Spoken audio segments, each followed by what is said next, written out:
wake up, you're going to wake up.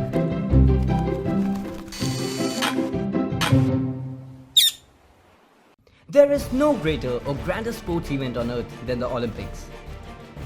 But what if I tell you that America's first Olympics as a host, especially its marathon, was nothing less than a farcical comedy which tells a story of hitchhiking, roadside naps, thievery, food poisoning, doping, angry dogs, medical malfeasance and cheating so unbelievable that you couldn't make it up. Let's take a look back at this madcap circus of booze, drugs and cars, Olympic glory in its full confusion and a champion fueled by rat poison and brandy.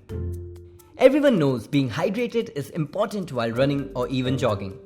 But the organizers of 1904 Summer Olympics, especially the chief organizer James E. Sullivan, had a theory that purposeful dehydration was helpful to the runners.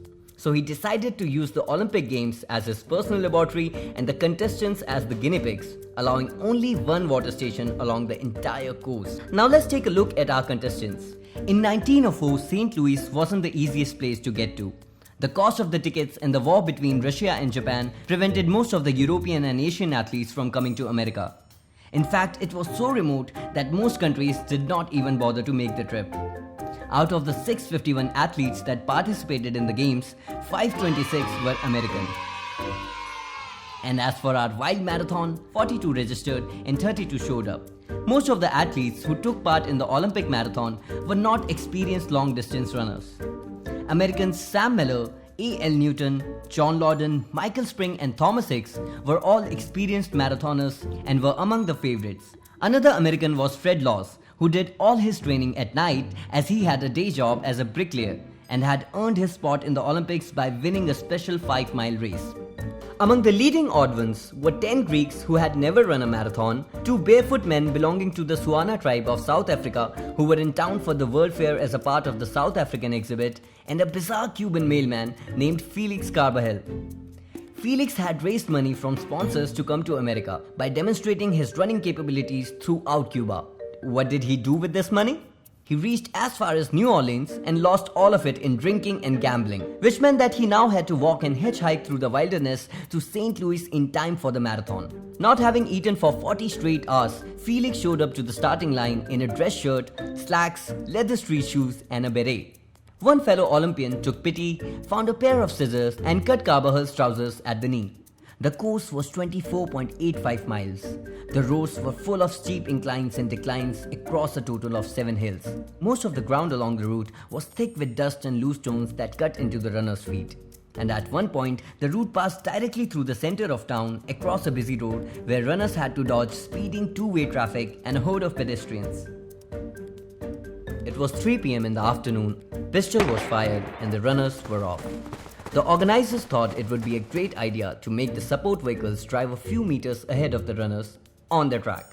The runners set off in a swirl of car fumes and clouds of dust kicked up by the wheels, dodging men on horseback and people walking their dogs. Immediately, the dust started choking the participants and even the audience.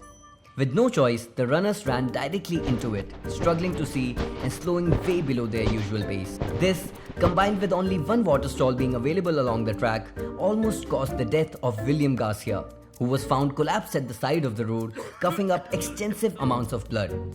A bystander picked him up and took him to a hospital, where it was found that the dust had destroyed his stomach linings. Another contender, John Lawden, also started vomiting, so he gave up and went home.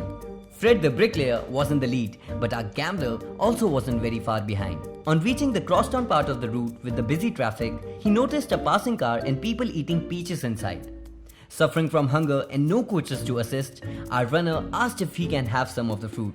Refusal to which resulted in Felix just reaching in, grabbing the peaches and running away.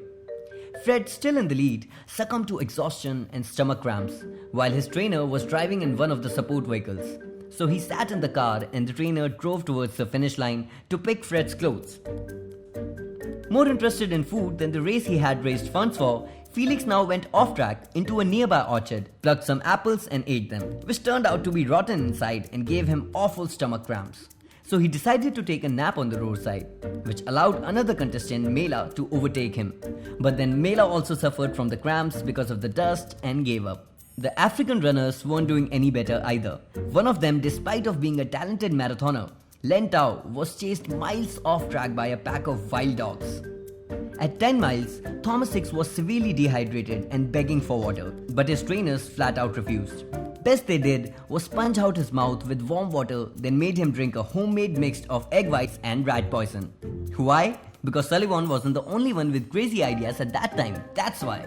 Many believe that rat poison in small amounts can enhance an athlete's performance, and doping wasn't illegal until 1928. Looking at the track from the finish line, the audience saw a figure running towards it, and it was none other than our bricklayer Fred. Waving at the spectators, he crossed the finish line, claiming the first place. He took a photo with the president's daughter and was almost being awarded the gold medal when a spectator loudly exposed the lift he took in the car of his trainer. What actually happened was that 4 miles to the finish line, Fred's trainer's car broke down. So Fred decided to run the distance that was left. Fred laughed and claimed he was only joking and was not actually planning to take the prize. Nonetheless, he got booed by the audience and banned for a year. While Hicks's body was shutting down through slow poisoning, being held up by his 2 handlers, the news that Fred was disqualified reached them. The first position was still up for grabs. And so they thought, what a wonderful opportunity to poison Hicks again.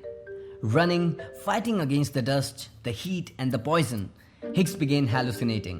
With 2 miles to go, he felt that 20 miles were left and pleaded for water but did not get any. He was practically dragged to the finish line, carried by his handlers, and that's how he came first. Of course, Hicks knew nothing as he collapsed inches away from death and could not even collect the medal himself. Hicks lost 3.6 kilograms during the race. Thankfully, the doctors were available at the premises. And our chatty, sleepy, hungry gambler? Well, he still managed to come in the 4th place. And the African runner Len Tao, losing the dog somehow, came 9th in this bizarre excuse for a marathon. The early Olympic Games were a process of discovery. Rules and regulations were only developed and improved over the decades. Doping was banned and helping the participants to the finish line was made illegal. After this race, many argued the marathon was too dangerous and should be abolished. Even James Sullivan himself admitted that the event probably won't be back for the 1908 Olympics. He said, "I am opposed to it. It is indefensible on any ground, but historic." And historic it was. If you like this video, be sure to like, share and subscribe to our channel.